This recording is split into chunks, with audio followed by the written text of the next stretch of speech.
Hello world, I am Curtis Simpson and this is Jective's Typography News number 11. We have a lot of stuff to talk about this week. As promised, I didn't wait 2 weeks to start this one. It was only 1 week this time. Got some events to go through, some branding that showed up this week, some new typefaces, some like recently new typefaces, and then we're going to look at some trends. I typically don't put a ton of weight into the trends, and I'll talk about that a little bit more when we get to them. But I still think it's important to look at them to see what other people are talking about, because that's generally what's going to be, going on in the zeitgeist. That's going to be what the zeitgeist is. How would you say that? I don't know. So let's just go ahead and hop into it. I think it's best to do the events and stuff first because while people are joining the live stream, I don't necessarily want anybody to miss anything. If you're watching this on the replay, yeah, try and join on the live stream sometime. They're not consistent, so I don't know how you would know. But I do these in a way that you should be able to watch them on demand later on. That's typically how I watch live streams. I very rarely catch them live. While it's still on Facecam, though, this book is not here for no reason. I have an upcoming book review on this. I'm working on it right now. I've got about that much left to go, just a little bit. I got a stack of, got a whole stack of note cards here I'm working my way through. So this book review on Paul Renner will be coming up, I would say in like 2 weeks, because I have an interview with, see if we can get that nice and neat again. That looks pretty good. I have an interview coming up with Andy from Excitable. Let me go ahead and put the screen on. We can go to Excitable real quick. Excitable. It's a pun for excitable. I'm going to have to message him because I did get this little warning up here saying that the connection's not secure, which I'm, 99% sure that that's just a mistake. There's probably some oversight or something, because I do trust this website. I trust Andy, even just from, knowing and speaking with him a little bit. He seems like a good guy. I don't have any doubts that this website is trustworthy. But yeah, I did an interview with him, gosh, almost 2 months ago now, or no, maybe a little over 2 months ago. And it's finally going to go live. I think next week. I'm in the process of editing it and making sure all the subtitles are perfect on that. So look forward to that book review for Paul Renner. And before that is the interview with Excitable. But some other things that are coming up that I'm not invested in are or that I'm not related to and no affiliation with. Just think maybe you should have them on your radar. Is the next Recess is coming up. So I mentioned the Recess live events last live stream, last Typography News number 10. I was juggling a few different things when that one went live, and I was trying to hop on while it started, and they do it on Google Meets for some reason. So I didn't have it on my phone. I didn't have it on my iPad. And I couldn't be bothered to like install Google Meets, do the whole like two-factor authentication to get logged into Google, do all of the stuff. I was just going to hop in, see what it was, hop off if it didn't like it. I'm going to prepare better this time so that I can make sure that I don't miss it. But here's the August lineup. There's 5 different speakers, 3 from the US, 1 from Kenya, and 1 from Canada. So check that out. I was better this week. I have everything linked in the description already, everything we're going to talk about. So if you don't want to listen to me blab, you can just go to the description and click through everything and see, if there's anything that might be interesting to you. But I do think Recess is very cool. They've got these playbooks. We're not going to go over those today, but that's how I found them, was the Recess playbooks.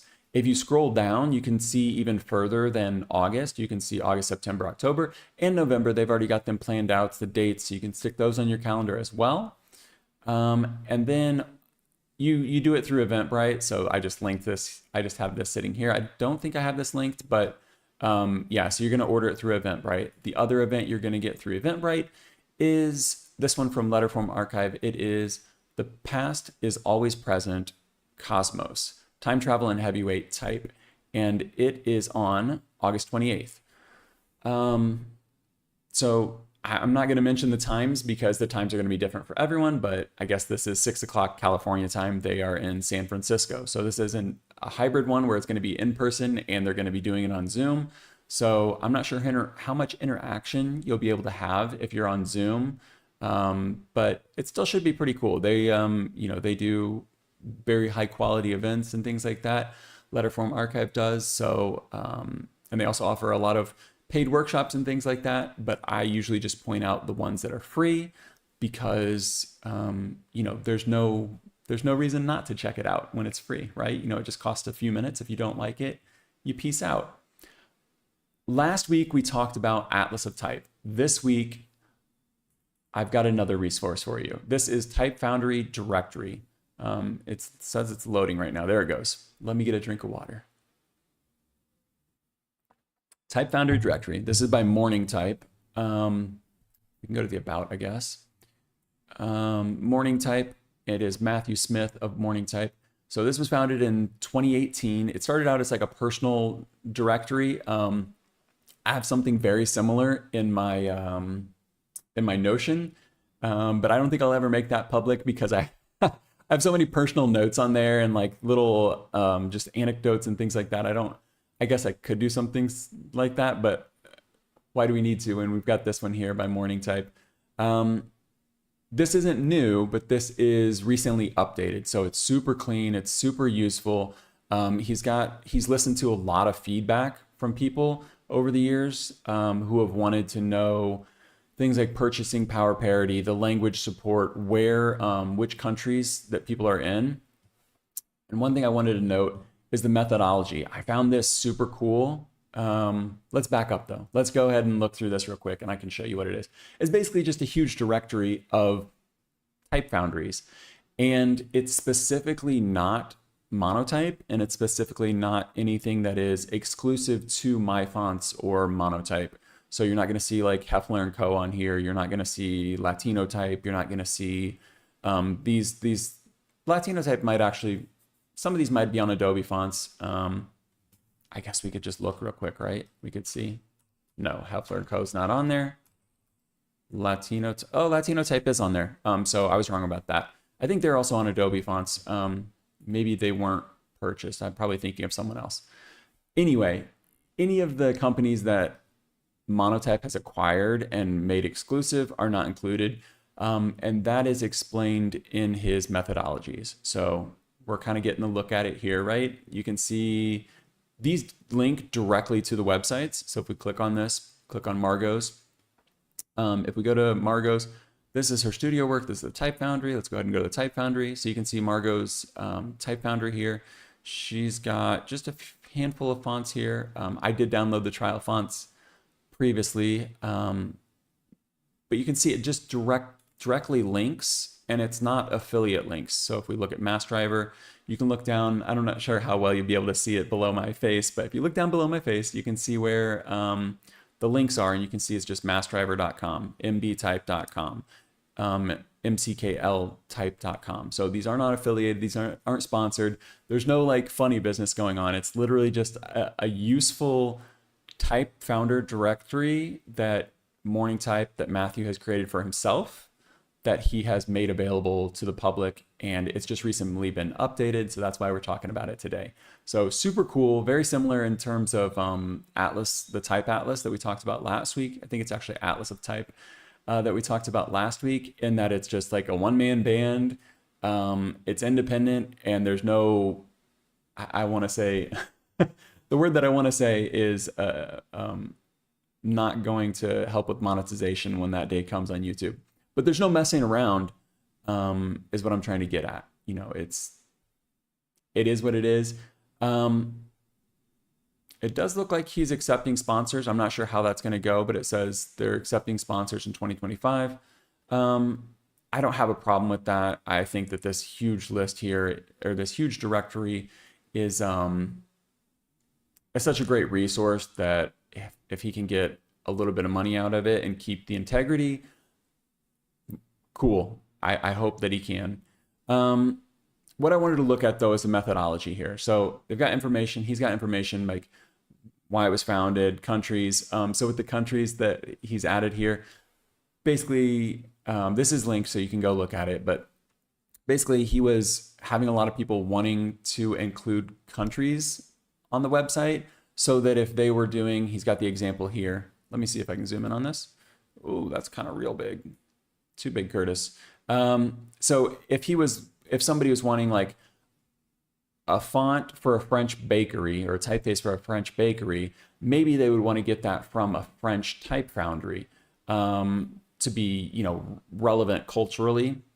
The other thing is that maybe a type designer wants to contribute to a local economy. So let's say that you're in Canada and right now you're mad at the USA. I'm American, by the way. Let's say you're in Canada, you're mad at USA, you want to buy only Canadian fonts. You can do that kind of now. You know, you have a better way of sorting through. Or any country, you know, that you wanted. Maybe you're in the US, maybe you're in Mexico, maybe you're wherever. You want to contribute to your country's economy. You can do that better. So those are the two reasons that he ended up implementing it after feedback. Language support, he goes over that. Licensing. So this is where I found, this is the methodology and the licensing and stuff is almost the entire reason why I want to talk about this today, because I find it very interesting that he's just out and out saying what he thinks. There's no like beating around the bush. So let's look at what he has to say on this, and maybe someday we'll be able to, I'll reach out and we'll see if we can get an interview once I get this other one published for Excitable. So the licensing here, basically he's including the licensing because licensing has gotten so messy. He's got a quote here by Chris Sowersby from Clem Type Foundry. It says, font licensing is hard. There's no easy solution or quick fix. Yeah. Let's go ahead and read through some of this. Over the years, I've seen various people from designers to businesses to foundries cry for unified font licensing terms, but different needs call for different approaches. The licensing terms which fit the needs of a large business may not be tenable or appropriate for small business or sole proprietor. The terms that are financially sustainable for an independent type founder or independent type designer may not be for a foundry with an entire staff. Sure. If we unify licensing terms, who then sets the standard, who benefits, and who loses out? Typically when we do things like this, you know, like think of anything big, anything that's setting the rules, the biggest people are the ones that make the rules. I mean, other people could break them, I guess, but so I don't know where there was some other stuff. Oh, licensing model. This is what I was thinking of. So up here is, he's talking about intro to licensing. The licensing model is what I was most interested in. There's purchasing power parity, which is kind of interesting if you're in a country that might, like I'm in Brazil right now. Food in Brazil is cheaper than food in the US, but the cost of living is also higher in the US. People earn more money in the US than in Brazil. So I'm not sure what the purchasing power parity is there, but if you're in a country like Brazil, maybe foundries could offer fonts at a lower price than they would cost in the US. That's basically what purchasing power parity is looking at. Being American, it's not something that I super think about because everything kind of revolves around the US dollar in the sense that like whatever it costs, I just accept that that's what it costs. Until I moved to Brazil, I wanted to buy, you know, you want to buy an iPhone or something and it costs literally twice as much as it does in the US. And the people here earn much, much, much less. So you might be looking at 6 months of someone's salary just to buy an iPhone, which is crazy. So if you're thinking about that for fonts and typefaces and stuff, maybe that's something to look into. Or maybe this would be a useful resource for you in terms of like foundries that do offer some sort of reduced price for places that have lower incomes and things like that. What really drew my attention though here was the licensing model. And I've talked about this before, how ridiculous some of the licensing models have become, and how if I get to a typeface, even it doesn't matter how much I like it, if the licensing is crazy and there's 15 different choices and I have to choose for each individual place I'm going to stick it, and then I need to do all these different, like, if it's just crazy, I'll go find a different font. I'll go find a different typeface. There are so many good typefaces that if the license is crazy and complicated and a headache, and you have any worry at all about like, oh, where can I use this? Just go use a different typeface. None of them are worth the headache and the potential like legal problems that are going to come from that. Because if Foundry is making, this is completely subjective, but in my opinion, if the Foundry is making the licensing very difficult to understand, they're also going to be the person, the Foundry, that sends you a letter from their lawyer, from their law firm, that says you need to pay them money because you did it wrong. Someone trying to make a font license very simple, hopefully you'll never even have to have this problem. But if you do have that problem, they're going to be the people that are easier to deal with and figure out how to make the situation right. So he shares a similar sentiment on here, and this is one that I actually did want to read through. Hopefully you can see this on the screen. I think it's pretty big. I can probably make it a little bigger though. I don't want to make it huge, but that seems good. Licensing models. This is on Type Foundry Directory. In recent years, a fork has appeared in the path of font licensing models. Traditionally, license types have been separate. Desktop, web, app, broadcasting, etc. And users purchased only what they needed. So if you just needed it for print, you download it for desktop, print your stuff, cool. If you need it for website, you buy it for your website, cool. Today, around 30% of foundries featured in the directory take a different approach. Rather than an a la carte, these foundries are offering bundled license, which tend to cover desktop, web, and app by default. We saw that last week. I wish I could give a shout out to whoever it was. But we saw that last week with the foundry that had like mini, medium, and large bundles, where it just kind of included everything, included like 3 seats for the mini, 15,000 views on your website, and then it bumped up from there. So you're not messing around with all these different licenses. You're just kind of like, what size of your company? Cool, here's what you need. While I can't speak on behalf of why foundries choose either approach, the newer bundled model often stems from an increasing blurred line between each of these mediums, and that the traditional separate licensing models used to depend on. What distinguishes a website from an app if they're built using the same engine? So like sometimes you have PC apps, and you have this on iPhones too, but sometimes I'll download a PC app thinking it might be more useful than just using, I don't know, email in the browser or something. Let's say Proton. If I'm thinking I'm going to use Proton like a desktop client, and it's just Electron, like it's just built on Chrome, why would I ever not just use that in the browser? I use Vivaldi, which is built on Chromium. So like, what's the difference between these two things? And then if you're talking about this here, this font licensing, he says, what distinguishes a website from an app if they're built using the same engine? So the point here would be if Proton was licensing a font and then they're using the font on their website, which, a lot of people are going to go to it in browser, and then they're also using it in the Electron app for your PC, they're literally both in Chrome. Is one of them not on the web? Is one of them an app? Number 2, what if the design software you are using to design a book is actually just a website? Is YouTube or TikTok considered social media or broadcasting? Should a viral video online be treated the same as an indie or even a feature-length film? While the bundled approach attempts to bring simplicity in being more reflective of the fluidity of mediums, the separate approach brings a sense of granularity and control. Sure. Each licensing model has its pros and cons. In fact, I find myself oscillating between these two models depending on the type of client or project I'm working on. Beyond these two models, open source and closed source models are also documented throughout the directory, which is great. So he's got some different options here where he's talking about when they're going to be labeled in the directory. let's go ahead and scroll over. So where are they at? As I'm trying to demonstrate this, I should have looked this part up in real time, or before we got on here, huh? Oh, here's the licensing model right here. So this column right here is the licensing model. I don't want to zoom in on this because I don't want to mess it up, but so he's got bundled, separate, open source, you know, so if it's open source, obviously anybody can use it. Closed source, separate, cool. The metrics are where it gets pretty crazy. And he's talking about this here, where it's like, they're looking at the company size, devices, duration, revenue, users. There was a place on here.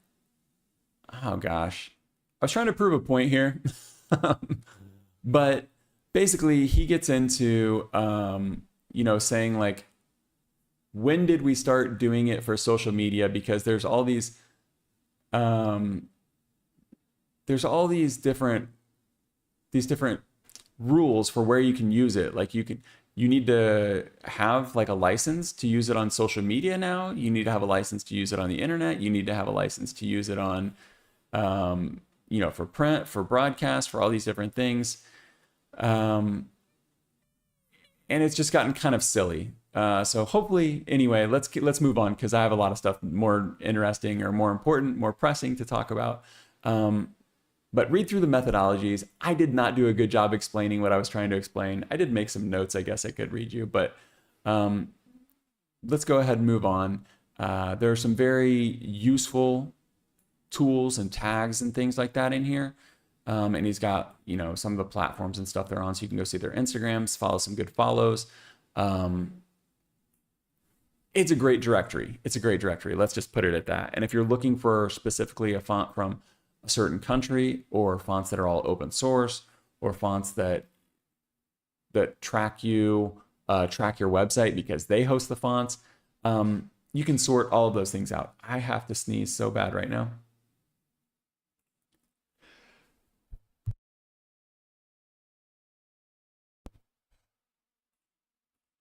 Okay, that was pretty smooth. I need a little sneezing eye, right? Okay, let's move on. I have so much stuff to talk about, and I need to be fast because we have about an hour before my daughter's bath time. And it doesn't matter how pressing the news story is, we got to get to that. Let me go ahead and turn on screen cap so we don't make the same mistake that we made many times on here. I have new typefaces, not from me. I have new typefaces to cover. Some of these actually are recent releases, but you know, like I always say, type moves slow. So some of these came out this week, some of these came out in the last month or so. The first one here is pretty fun, clearly a display font, right? This is from Typeland, and it is called Djaggety. So it's got a D in it, but the D is silent.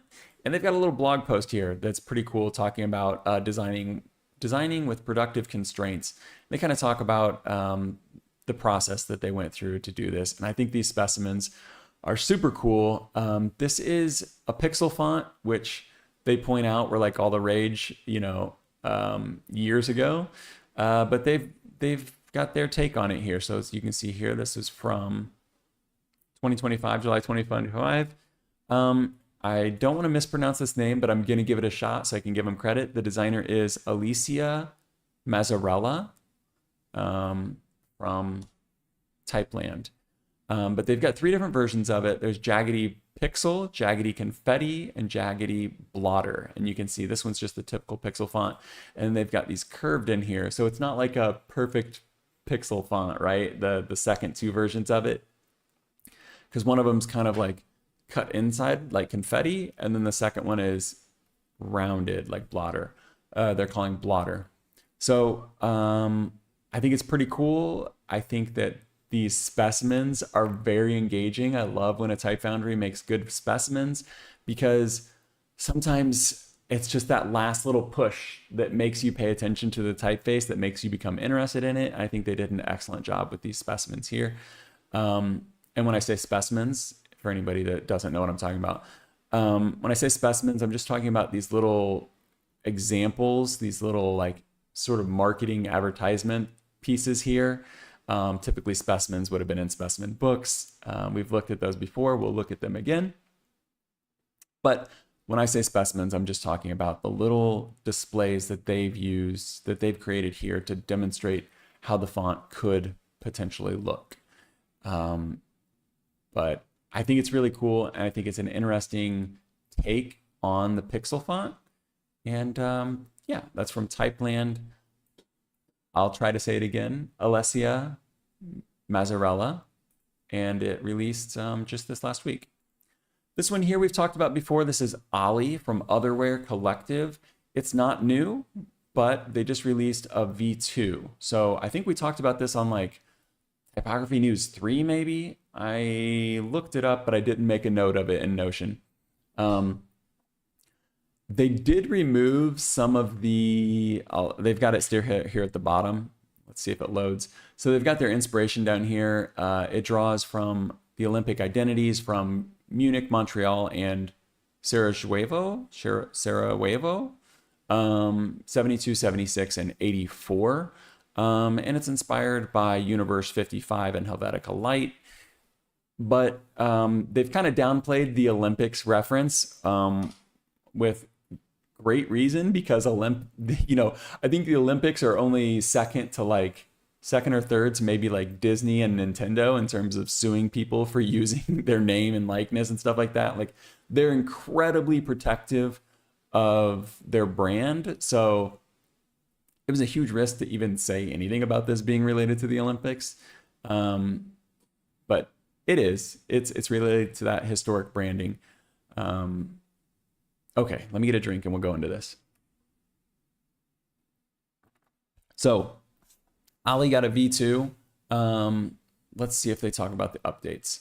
So it says improved outlines, spacing, hinting, and making it even more robust and usable at all type sizes in print and on screen. Cool. Probably just a lot of like little fixes and stuff like that. We can see here it says they've featured refined outlines, improved spacing, and better hinting. Hinting is something that I really need to do more research into, because I don't necessarily, I mean, I understand what it is, but I don't necessarily know what would make good hinting, bad hinting. I know that it used to be different between Mac and PC. I'm sure there's some sort of difference on phones, maybe. I don't know. Like, that's something I definitely need to do some more research on. It says the spacing changes may be minor shifts in previous. The spacing changes may cause minor shifts in previous set copy. So yeah, if you were like typesetting a book, you probably wouldn't want to upgrade to V2 until you finished it, unless you wanted all of your typesetting to shift, and you probably need to make some adjustments. The reason I bring it up, I typically wouldn't cover like a V2 if it was just little bitty changes like this. What I think is cool is that they've integrated, I don't even know, I'm not sure if this Mikola, I'm going to say Mikola, maybe it's Mikola. This typeface here that they previously had, they've retired it. They had 3 versions of this, it looks like, V1.3. I'm assuming they had 3 at some point. This was similar in terms of, what would this be? Would this be, I know we would call it a grotesque. I'm just trying to think if this would be humanist. Yeah, you've got your little curls on the L's and the A's. I'm going to say this is humanist. Someone else can correct me. We'll just call it a grotesque for now. But this sans serif, Mikola, it had these interesting little cuts in it, and you could see how you could change it with the alternates and stuff. What they've done is they've retired Mikola, and they've included it into Ollie. So Ollie already existed, and if you purchased it before, you're going to be able to get the upgrade for free. But now it includes all of those cool little cuts and stuff. You can see them here in this section. I'm nervous to zoom in because this seems like a website that might break, but it looks like it's doing pretty good. You can see those little cuts into the letters there. So they've basically taken Mikola and just included it in V2 of version 2 of Ollie, which I think is really cool for if you were an owner of either one of the typefaces. And it's great that they're not trying to, nickel and dime you with 2 different fonts that are very similar. So it's really cool that they've included that. Really cool. We looked at this before, has tons of alternates, has tons of icons, has just, it's incredibly in-depth, incredibly well done.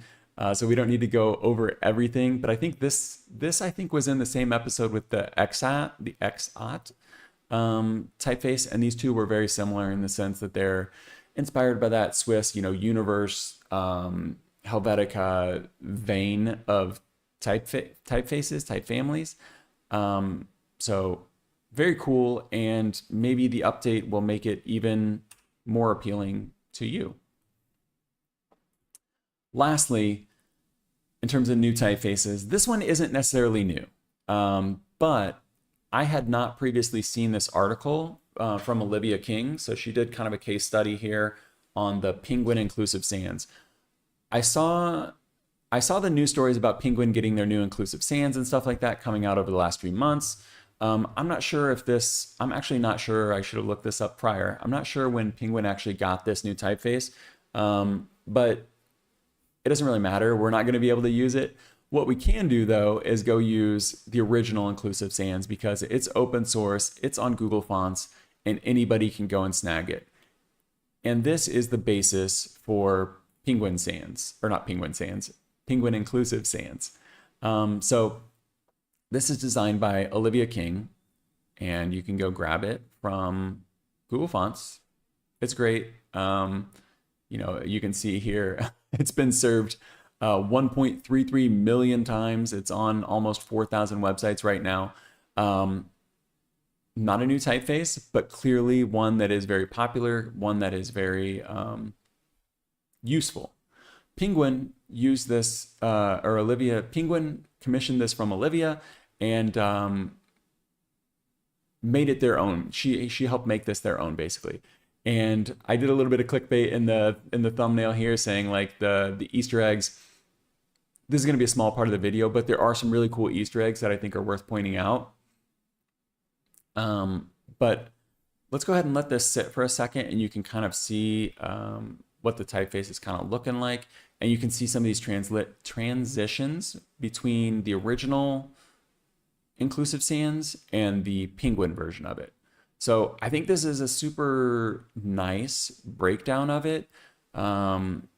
She kind of talks about the original, or she gives a little bit of history on Penguin. They've been around for 90 years. Clearly, if you're not familiar, Penguin is a book publisher. So clearly they deal with typography a lot. Having a good typeface is incredibly important for them. She talks about how historically they've been using a bunch of different typefaces and they wanted one to kind of bring it all together. I'm going to put my face somewhere else so that it's not.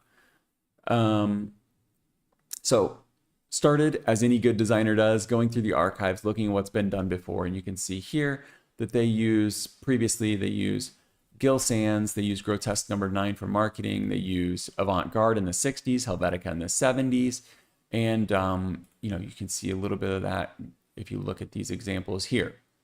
These are some more of the historic uses. You can see Avant-Garde, Helvetica, that's titling caps Gill, Grotesque number 9 on the left there. And you can see the historical inspiration side by side with inclusive sans. So here, the ones that are on the left, the 7 on the left, the 7 on the right is Penguin inclusive sans. And then, so the top line here is Grotesque number 9, and you can see the relationships between the two. So she took inclusive sans as sort of like a base, sort of a skeleton, and then turned it into something special for Penguin. And you get a little bit of preview here with the tittle, the dot on the eye, in terms of one of the Easter eggs. Chapter 2 is customizing inclusive sans. So this is why I said I think this website is super nice. She doesn't linger. There's no like funny business. She just a couple paragraphs, one paragraph. Here's what I'm doing. Here's the exam. Here's like the demonstration of what I'm doing. Gets you in and out. There's nice, beautiful examples. Like I said before, specimens. I don't know if these would count as specimens, but we're going to call them that. Nice examples of what's going on. Clearly demonstrates it. So you can see she's converted this sans serif into humanist forms. So humanist, it's going to have indications that it was done by a human hand. Gosh, my face is just always in the way, isn't it? So this outline here on the this outlined S here is the original humanist sans, or the original inclusive sans. And you can see it's very similar to like Helvetica or something like that, where you've got the S goes all the way down and you've got those horizontal cuts on the terminals, on the ends of the letter. For a humanist, you would take your brush, your calligraphy brush or your pen, and it would end there because you wouldn't curve it around. So she's chopped off the edges here, and that happens throughout the entire font. Playful characters, you've got this little sideways dot on the I now, this little sort of almost like an italic dot on the I. We're going to come back to that. Number 3, flicks and flourishes. This comes into like the humanist stuff too, where you've got these little bit extra that like a scribe would have done in a book when they were actually doing calligraphy. And then new display weight. So creating a weight that's going to look nicer at display sizes. And you can get a little bit of the preview here for what she's calling the flicks and flourishes. And you can see again these transitions where the Q is just a little bit more fun. The R's got the little kick on the end. The L, the T, or the L, the A, the D, they all have these little flips for little tails. Well, that's unfortunate. We're just going to be a little messy, I guess. Goodness. So, vertical terminals is what we were talking about before, where she's cutting off you'll get to see it here, cutting off the C flat like that. You see that in what? You see that in Futura, right? We don't have any good examples there. You see that in Futura. You see that in some other typefaces. And then main characters, making like a few like playful, she's calling them ownable characters. So you can see how like the Q has the little playful thing in the middle of it. The zero's got the O, the dot in the middle of the O. Wow, that's a really cool pilcrow, the paragraph symbol. Let's wait till that comes back around. So we can kind of see some of these right here. I just think this is such a well done typeface. And inclusive sans is already very nice, but there it is. Wow, that's nice. You wouldn't expect to be able to get so much personality out of a typeface that that is so universal. I guess trying to customize a typeface from one that already exists, this water is gonna bother me. Trying to get so much personality out of a typeface that was designed to be, more neutral seems like it would be a difficult job, but I think that she's done just such an amazing job with this one. So the penguin eye, this is one of the first Easter eggs here. You can kind of see it. That's the tittle. That's the dot on the eye. So we saw it before and it was kind of like, oh, what's this italic like dot doing here? There it is. That's really cool. And that was one of the things that she noted in here. It says, meanwhile, hidden Easter eggs within the glyph set, tiny surprises waiting for the observant reader, offer moments of delight and discovery. And I saw this one and I was like, okay, that's kind of cool. Like, I don't think anyone would ever actually notice that though. Like, I mean, you're showing it to me, so I know it's there and now I can see it and like, I'll always see it. And it's very cool. I love stuff like that. Even if no one ever noticed it, I think it's really cool. Let's go ahead and watch this one more time so I can demonstrate something. Pay attention to the penguin. Okay, so he's in this little circle. I'm sure if you've ever owned a penguin book, which probably at some point in your life you have, you've owned you've at least seen this icon before. You've seen that circle before, right? It's iconic. Let me see if I can find it. Look at these. Let's see if it breaks. Oh, it's gonna break. We can't zoom in. Look at these right here. The numbers. We looked at Ollie, and Ollie had the numbers inside of the circles, and like every time I see this in a typeface, I point out how nice it is when fonts always include, when they already include these numbers inside of the circles because it's so useful. You don't have to do it yourself. Olivia King, for Penguin Inclusive Sans, put the numbers inside of the little penguin oval. And I know that that might seem like, okay, who cares? Like, get over it. But that's just like a level of detail, a level of like thinking, a level of creativity that makes a world of difference when it comes to a cohesive brand, and especially like owning a typeface. We talked about TikTok Sans last week. I'm gonna pop my knuckles. We talked about TikTok Sans last week, and I don't think there's one thing in TikTok Sans that you're gonna look at and you're gonna be like, oh yeah, this is definitely the TikTok font. Like I can see how this is theirs. You're just not. But when you look at the Penguin inclusive sans, if you ever see something numbered with these, you're gonna know that it's Penguin because that's their oval. They didn't just use a stock standard circle. They've got their Penguin oval. And I don't know, there are probably other Easter eggs, but just between the I, the dot and the I, and then the little circle, the oval for the numbers, I just think that's so cool. Here's another one. This arrow set, I don't know if this is meant to be an Easter egg, but it is pretty cool. 2 sets of arrows. And to be honest, I'm not sure how the first one necessarily goes with the typeface. I guess it does have the little flicks on some of the letters. But so here's the arrow set 1. Arrow set 2, as you can probably see here on the right, is little penguin feet. And when I first saw this, I didn't look at the arrows. You know, my eye was drawn to the orange, like probably everyone's is. I saw little penguin feet walking across, and I was like, oh, that's cute. And then you look over and you realize, oh, these are the arrows. I don't know how well these would actually serve as arrows. I could see it. Maybe these arrows can be extended into like a stroke. Maybe these could serve as like the end of a stroke in Illustrator or in Affinity Designer. And then it might be more useful, but then you kind of lose the penguin foot. But I just think all these little things, they all add up to be something great. And just look at these numbers. I'm not sure, I didn't check to see if she has old style numerals and stuff like that, but just the curves on these, like, and you can see this curve inside of the 6 here matches the 9 obviously, but if we go back up, you can see it matches that Y. Okay, there's the 9 there. Let's give it a second. I know some of these things are a little bit slow. See the 9 and the J and the G there? They match that 9, or the Y and the G match that 9 perfectly. I just think that's really cool. And so she's got these inclusive features. I'm not sure if these, I think some of these probably already existed in inclusive sans in the first place. But these open counters here, that's new. By open counters, I mean where she's like cut off the edges of the C and the S and things like that. Those vertical terminals there. And what that does is it just makes it a little bit easier to recognize. So you can tell the difference between a C and an O at smaller sizes.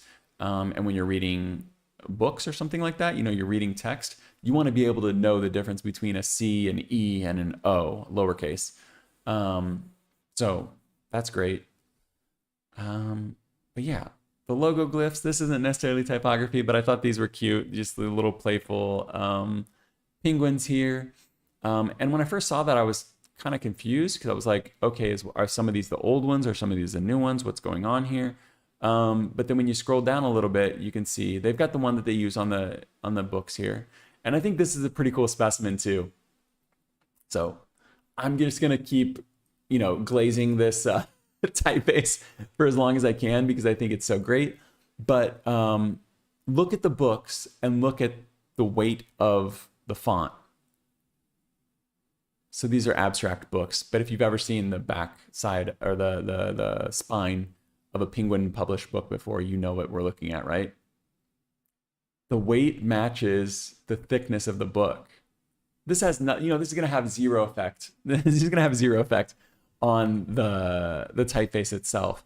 But I think this just shows you the creativity. And I think anytime you can demonstrate the specimens in a fun, playful way like this, it's just, it makes everything better, makes things more fun. I'm sure that the clients love this, you know, but I think Olivia King is just did an incredible job with this entire presentation. You can see the character sets. We could probably dive into these. Oh, look, yeah, so the little penguins are actually symbols inside the font. That's cool. And that's super useful for when you're in the app, when you're, say you're in like Affinity Designer or Affinity Publisher and like you're writing out something and you want to stick the little penguin there. You don't have to go to your assets and like drop it in, resize it and all these things. You can just use it as a super lightweight character glyph in the font file. That's awesome. Sample paragraphs and stuff like that. We'll cruise through these as fast as we can. And then this is just case study in the wild showing how it's going to exist. And when you get to this part here, you really do remember, like it gives you more perspective on it because you start to see all these different genres and you're like, oh yeah, Penguin has to work for everyone. So Inclusive Sans being already this sort of like very neutral, let's go back to the specimen, being this super neutral, well built out typeface that's going to work with a ton of languages. Look at this, it's got 603 languages that it supports. Like this is the typeface that they didn't need to do anything to, and they could have just used it, but they made it their own, and it still has all of those benefits. You know, it's still going to be supported by all these languages. They're going to be able to print in any genre they need to. You know, the typeface Penguin publication. Yeah, we're looking at that. Vatzel. Hope I'm saying your name right. Yeah, their official font by Olivia King. I'm you know, just have nothing but nice things to say about this. I'm not sure if she just published this, but it just came to my attention. But yeah, this, you know, would need to be able to work with like every genre imaginable.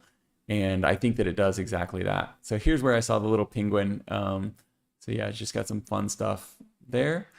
And that's pretty much it. You know, a lot of little mock-ups and stuff like that, and you can really see how well done the branding is. I'm a particular fan of orange, but you can see there's the number there, the 3 inside of the oval. But gosh, I wish if this book right here, this Penguin Inclusive Type Specimen, I'm like 90% sure this is just a mock-up. Maybe they made it for Penguin.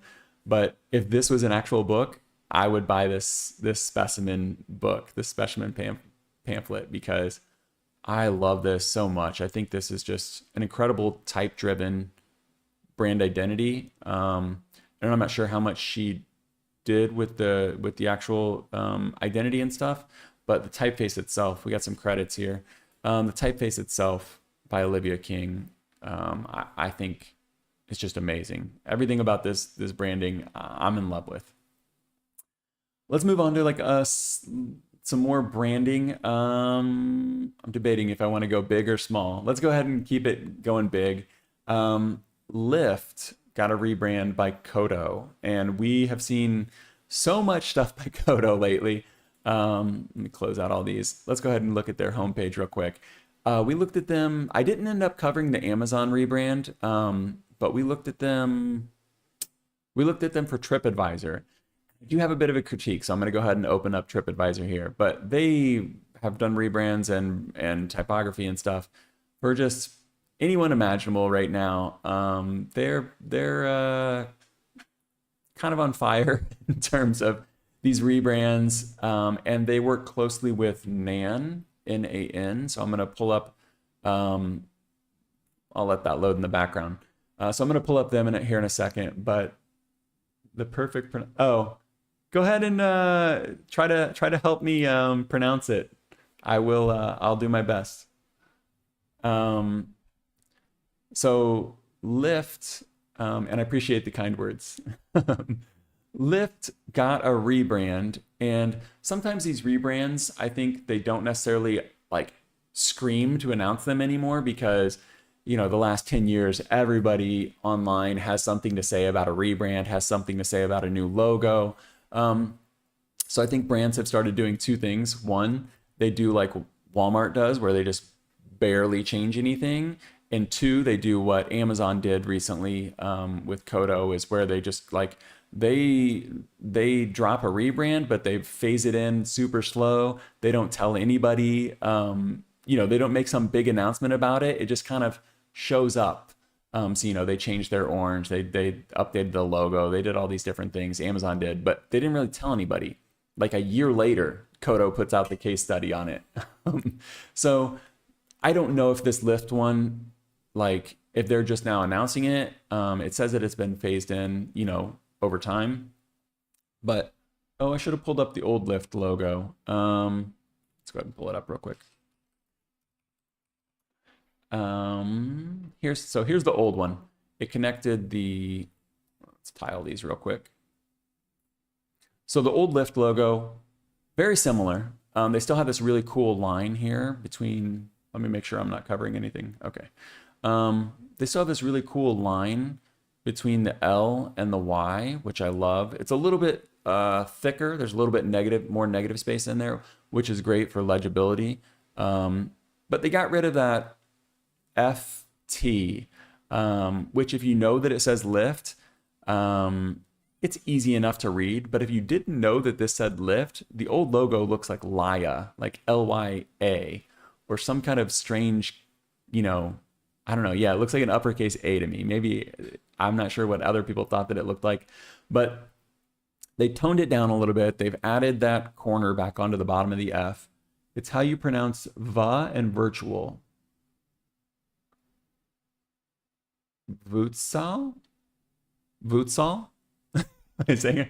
The VU and, oh no, the VU and virtual.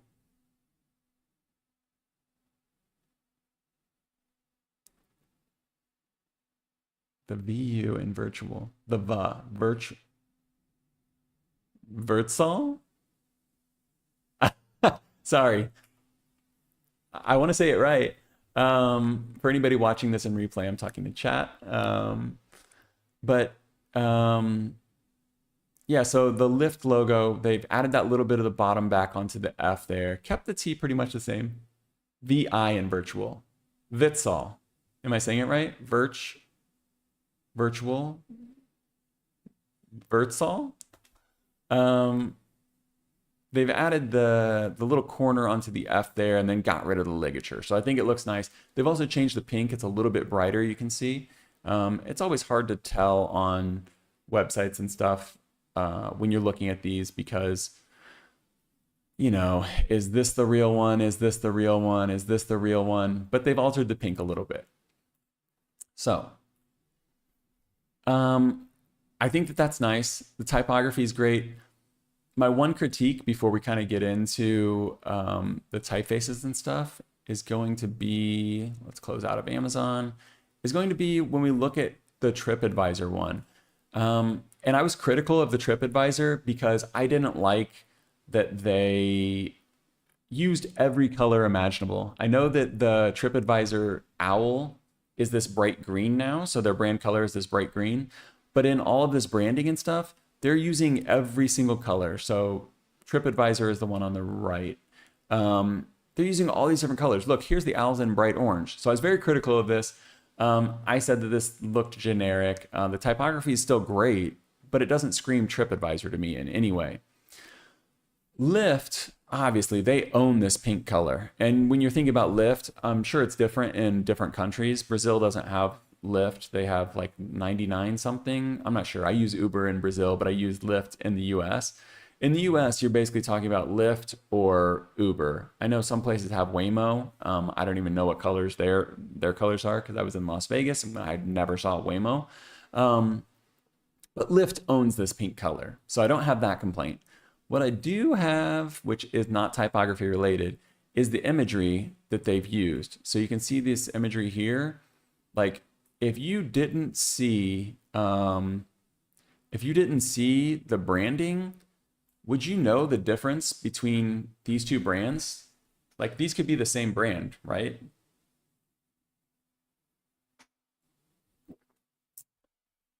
They've just kind of got these stock photos, and I'm sure that it's difficult to like, how do you, accurately represent TripAdvisor? You're going to be taking trips to all these different places. And then how do you accurately, show imagery of Lyft because you're going to be driving to all these different places. But look, this Africa one here, and then, or these, I'm assuming it's Africa, the elephants here, and then you've got Egypt here with the pyramids. I think there's elephants here. Like,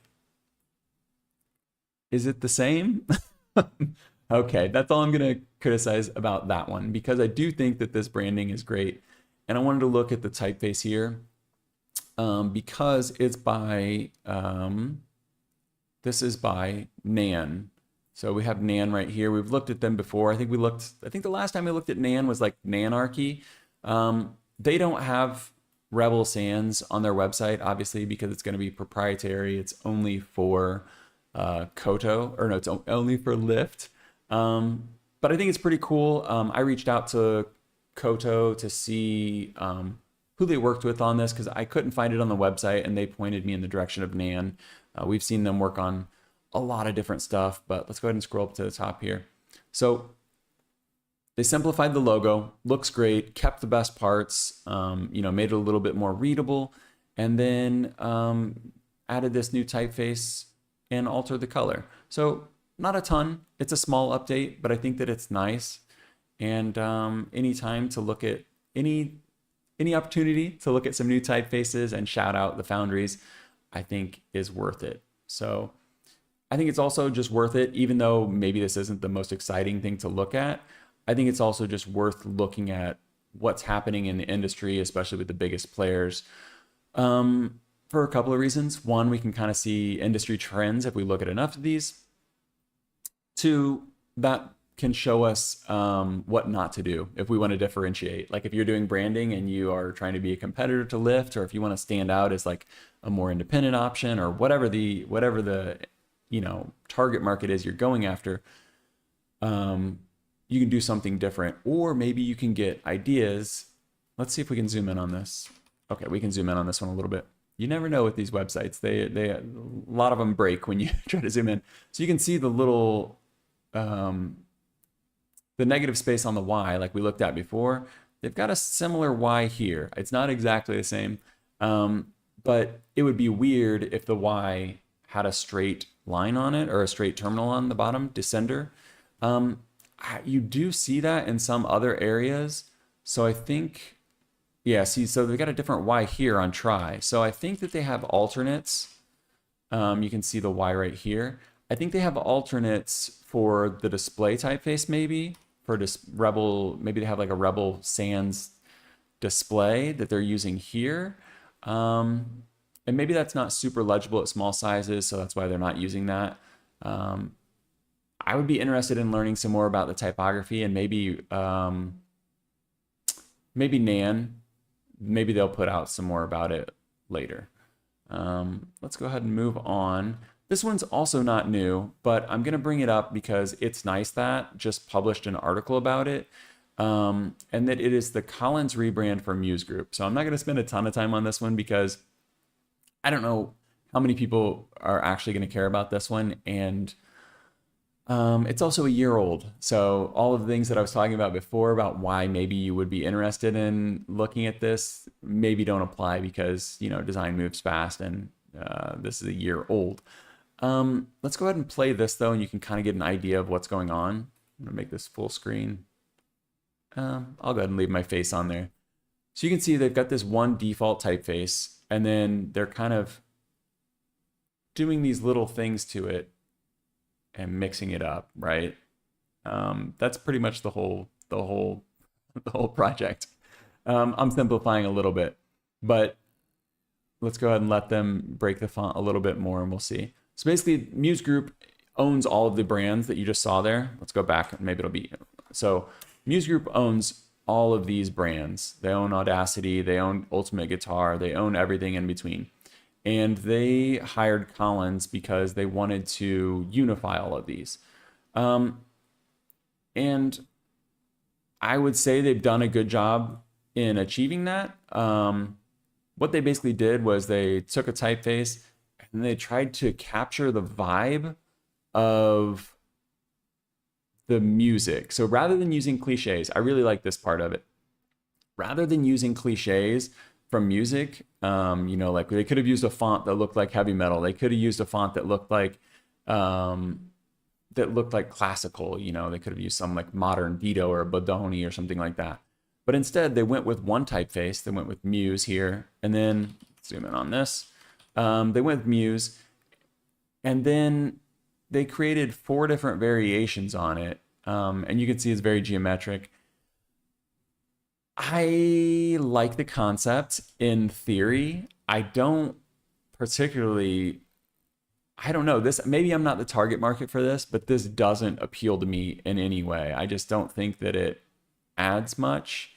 It's strange. I don't know if you guys are, if anybody's still watching right now, or if you're watching this on demand later on, if you're watching the replay, comment and let me know what you guys think about this. I'm interested to know. I'm trying to be as objective as possible, but subjectively, this doesn't really do much for me. I think it's cool. I think the concept is really cool. What they're trying to achieve, and I like, is that broken? And I do even like, you know, what they, let's refresh this and see if it's broken. I like what they were trying to achieve, and I like the concept behind it. My biggest critique is that they're trying to make all of these brands feel like the same thing, and I don't know why. Because Guitar Hero, Ultimate Guitar, and like this classical, like learning to play classical music, these are 2 completely different target markets. These are 2 completely different groups of people that you're trying to target. So yeah, one company owns all of them, but the target market for each of these individual products is completely different. Let me try to think of an example here. Imagine if General Mills, who owns a bunch of different cereal brands, made every cereal box use the same font, and then they just slightly altered the font with little cuts and things like that. You know, like if everything was just written in Helvetica, and then it just said like Frosted Flakes, Lucky Charms. I don't even know if General Mills owns these, but like if every cereal brand or every cereal box used the same one. Or imagine if every movie used the same, if every movie by MGM used the exact same font, and then they just did these little changes to it. Like, does that accurately represent what we're trying to see? What we're trying to appeal to, who we're trying to appeal to? I don't think so. So while the typography here isn't bad, I don't necessarily think that this is, I don't know. I don't think that this is the move in terms of how to do your branding. I think the great example was Penguin that we just saw, you know, where it's just like everything is Penguin. Every single inch of it, every centimeter of it, every pixel of it is Penguin. And you're going to have zero doubts when you see that Penguin Inclusive Sans. Let's just pull it up again because I like it that much. When you see that Penguin Inclusive Sans, you know immediately, oh gosh, I'm going to pronounce your name wrong again, so I'm just not going to say it. You said like, oh, Penguin Publication Official Font. You knew immediately what it was. If you saw this font that they were using for Guitar, Ultimate Guitar, and all these different things, would you know if it was Audacity or if it was Ultimate Guitar? You wouldn't, because it's the same typeface. I think when you're doing these custom fonts, they should be custom for the product that you're doing, not one big umbrella company making a font, a typeface that is used on all of their brand assets. Let's move on. We have so much to talk about and so little time. I'm going to try to be really fast on this. I just want to look at the M. This is Sons and Daughters ID. I'm not super familiar with their work, but I saw this and I think it's really cool. And you can kind of get a preview of it here. So this is a museum. It says located in Lithuania's capital, the Mo Museum. I might be saying that wrong, but M-O. The Mo Museum of Modern Art is what this is. And they've got this kind of like expanding, you can see it happening, right? They've got this expanding visual going on, which is really cool. But what I think is cool is that they've integrated that into the logo here with the M. So it all kind of pulls together. If you see that M that's got like, it looks like 2 M's, 2 MMO. Maybe it is supposed to be MMO, but I think it looks like that accordion that they're kind of using for everything else. And they use this same shape, the same visual language for all of the signage, for all of the exhibitions. You know, you're even folding out this little pamphlet here. It's got it in 3D. But I thought that this visual is really cool. And I think that it's it's interesting to look at something as simple as just like making the M go a little bit further. You don't have to do much to the typography, and it's completely unique. I mean, I've never seen this before anyway, but that MO, like if you saw that and you knew about the museum, you would always, you'd forever recognize that. You're going to remember that. And then when they integrate all of these, folding pieces, these visuals, these illustrations into the brand identity, I think it really pulls it together in a really great way. And museums have the same problem. I've looked at some other museums on here before, gosh, and maybe like the very first episodes. Museums have the similar problem that we saw with Penguin, where you have to represent so many different things, and you also kind of have to stand in the background. So Penguin, they can't be the thing that stands out on the book. The actual book cover, the typography that's going to be on the book cover needs to stand out more than Penguin Inclusive Sans. And I think it does a great job of, kind of standing in the background. I think you have that same problem with museums because you have to be able to appeal to any, not necessarily appeal, you have to be able to fit with any exhibition that you're going to have in your museum. So it does kind of need to be neutral, but then also be your own. So I think it does a good job of that. I'm not even sure what this typeface is, and it's not necessarily super important this time around, because what I think is the coolest is the little M that matches all of these illustrated folds that they've got going on.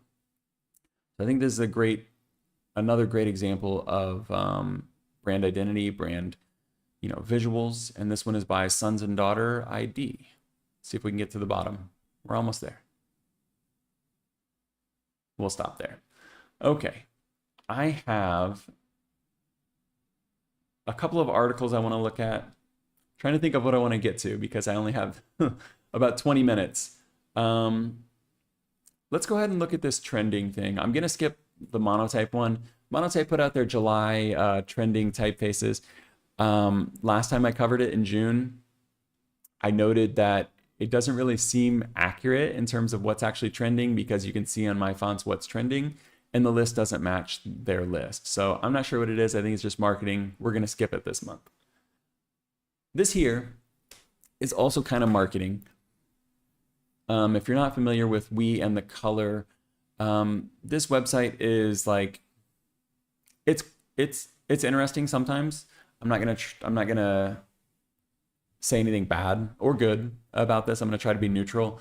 But something to be aware of is this right here. The entire website is built around affiliate marketing. So a lot of times they'll cover typefaces, they'll cover I don't know, basically fonts.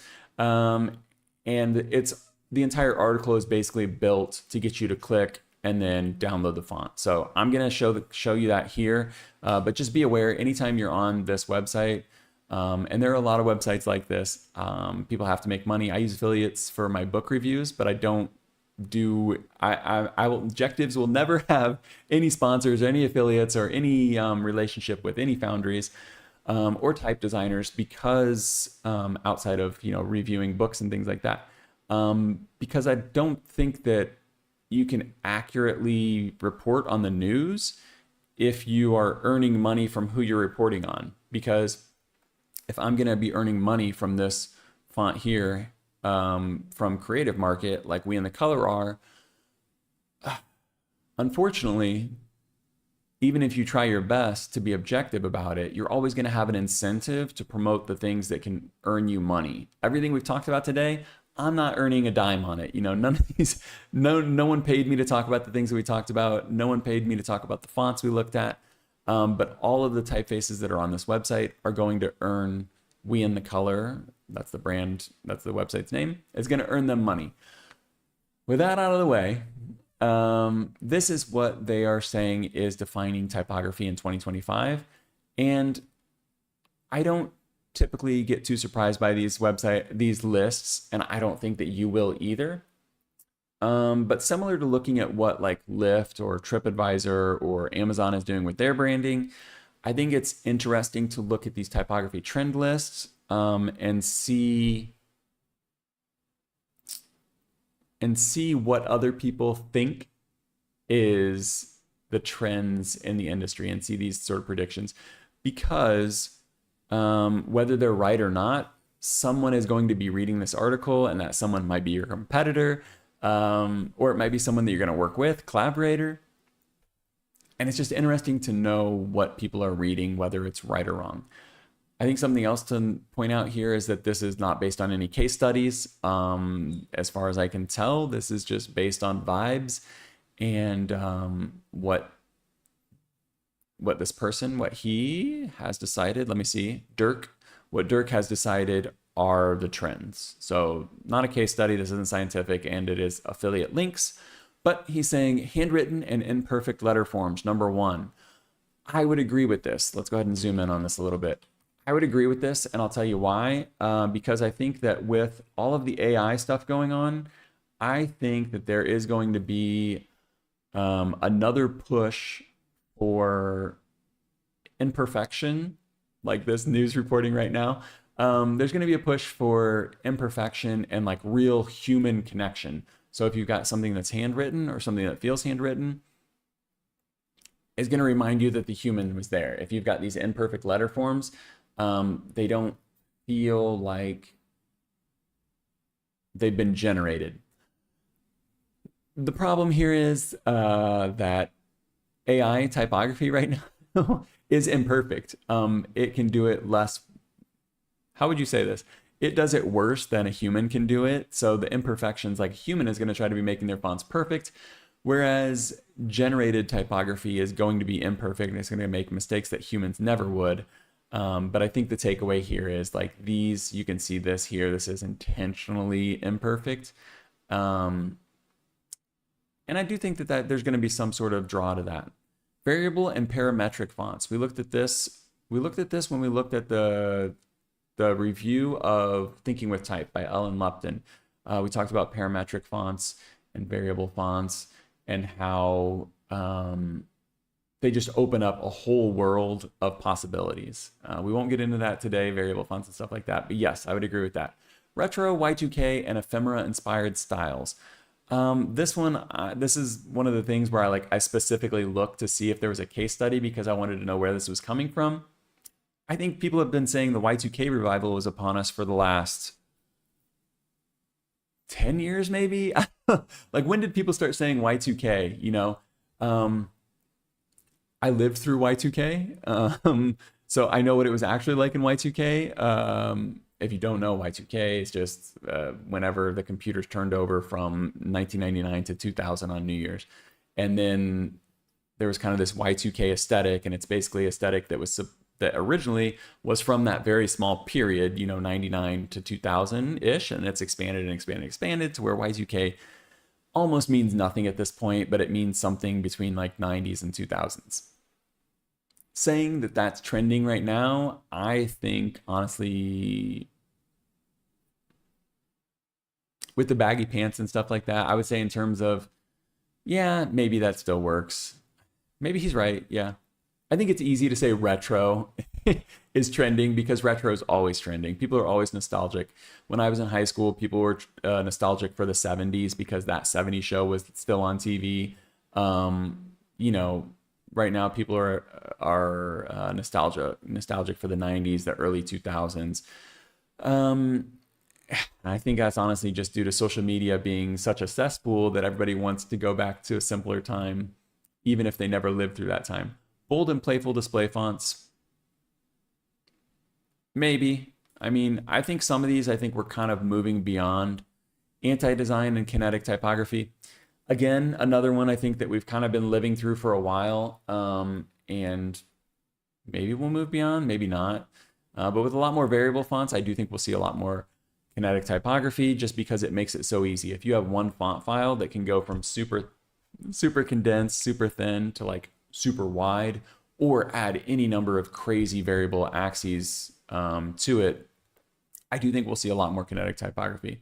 and probably anti-design. I think maybe he is right on this one, just because the more templates you get, the more Canva, the more Adobe Express, the more AI generated things you get, the more people are going to go out and break things intentionally. Think like Seattle grunge compared to like 80s hair bands. 80s hair bands just became like this huge, like too perfect, like big hair, loud power chords in, well, I mean, grunge still used power chords, but you went down to this super lo-fi thing. So it was like the anti-hair band. I think maybe you will see that with like these things that are just too perfect when they're all artificially generated. And you'll see people intentionally breaking things in revolt of that. Bespoke and emotional typefaces, yeah, I would agree with that as well. We have been seeing a lot more bespoke type, and by bespoke, what we mean is custom typefaces like we saw with Penguin Inclusive Sans, even like we saw with Lyft, with Rebel Sans, even like we saw with, who was the other one? Collins? Or that we saw with Muse Group, even though I was critical of it, it is a bespoke custom typeface. And that one, as much as I don't agree with the brand strategy, it does have emotional evocation built into it. So these are the things that he's saying are out. Ultra minimalist, neutral sans serif. People have been claiming that that's been going out for a long time. I don't think you'll ever get rid of that. What I do think you'll get rid of is like the packages that just came out that were like one color and just said like soda or like beer or whatever the product was. I think that's probably true, but I think that's already been out for 5 years. Generic retro styles without context. I don't know. I think a lot of people don't understand the context of the retro styles in the first place. So, like I said, I don't put a ton of weight into these. This is linked in the description, though. I don't put a ton of weight into these simply for the fact that I think that these trends lists, one, usually aren't based on anything. You can see there's no case study on this. This is just Dirk's vibes on what Dirk being the author. Let's go ahead and give him a shout out here. I think this is his website. I think he might be the only one. Dirk Petzold. Hopefully I'm saying that right. He does all these articles and builds out all these affiliate link, generating things. But lots of websites, lots of publications do these trend reports. The reason why I think that it is interesting to look at them is more over like a stretch of time. Like if you could look at blocks of like 5 or 10 years of trend reports, I think then you would get something that was actually useful. If you could look at trend reports from like the 60s, 70s, and 80s, then you would get like a much more accurate depiction of those eras compared to the caricatured, depictions of those eras now. There were more than 3 fonts in the 70s. It wasn't just all ITC avant-garde and, it wasn't, the 60s weren't just only bell bottoms. There are a lot of caricatures that we look back on things. So that's what I think that these trend reports are good for. If you looked at several years of them and kind of spread them out, then I think you'd get a more accurate look at like what was really going on. Oh gosh, I want to get through these. I'm going to open all of them so they're loaded in the background. This is another trend. This isn't new, but this is something that was shouted out. This was from June 21st and then updated July 9th. So this is from New York Times. I linked this in the description for the next 30 days. The link will work without having to need a subscription for New York Times. They do these gifted articles. So I linked that. Basically what they're pointing out is that people are taking these old books or these old public domain images, slapping neon typography on top of it. Look, there's Penguin right there. Slapping neon typefaces or neon typography on top of it, and then calling it a day. So we can see that over and over again. And they're just kind of calling this out. We've seen this happen over and over for the last, 5, 10 years, where people just take the public domain stuff, they put a font on top of it, and that's what it is. Right now we're seeing, these sort of, looks like landscapes, animals, and ladies. Before, we were looking at the back of heads of ladies. Before, we were looking at all these different things. But basically, this is a trend that New York Times is pointing out. You could read the article. I talked about Elizabeth Goodspeed when we talked about typographics. I have like 5-ish minutes. This article I wasn't familiar with. This came out in February. This article is like a companion piece with that presentation. I think the presentation is more interesting. So if you can only do one or the other, or if you don't have time to read something, you can just watch something.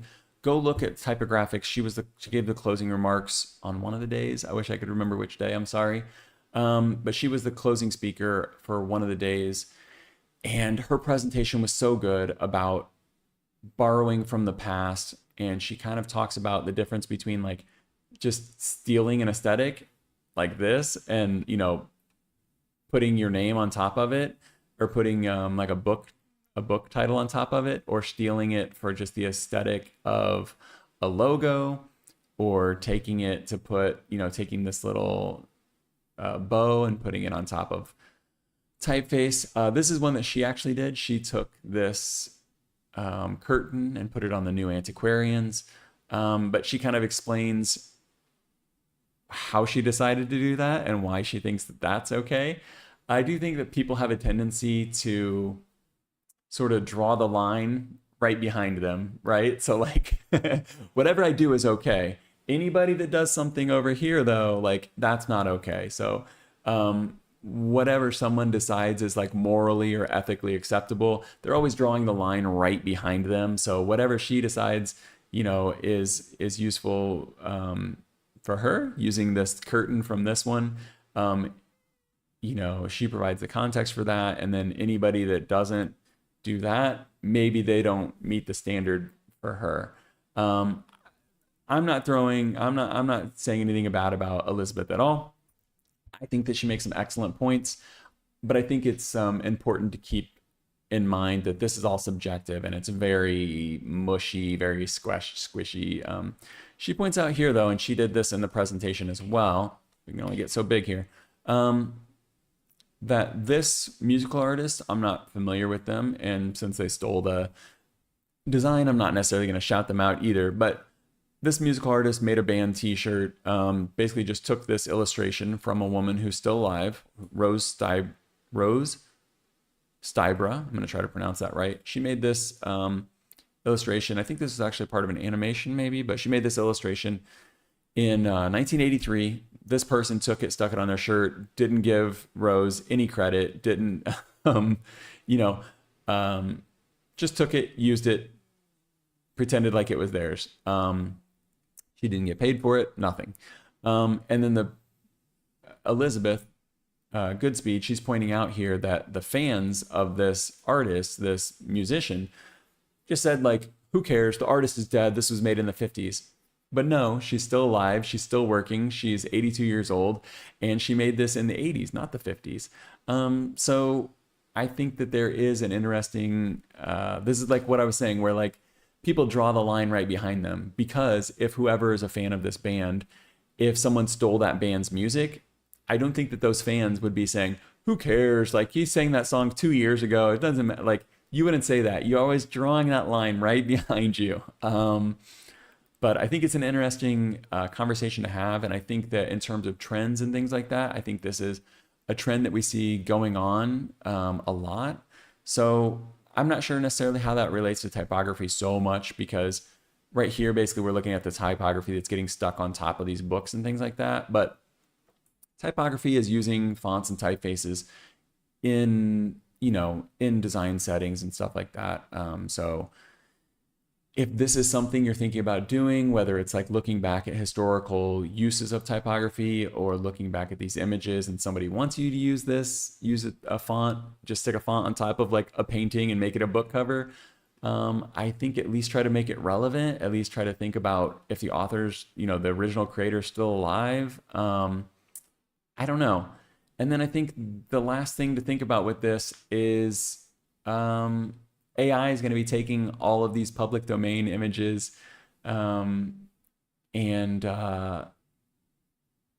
just making new stuff from it. So if you think like, oh, generate something that looks like this, it's taking someone else's work. I don't know. It's a tricky thing that we're all trying to figure out and trying to figure out how to deal with, because as creative, none of us want our stuff to be stolen. I've said before, my stuff has been stolen a lot. And I always throw shade at NBC because they're literally selling my stolen illustrations right now. But where do we draw the line? How do we sort this out? I'm not sure.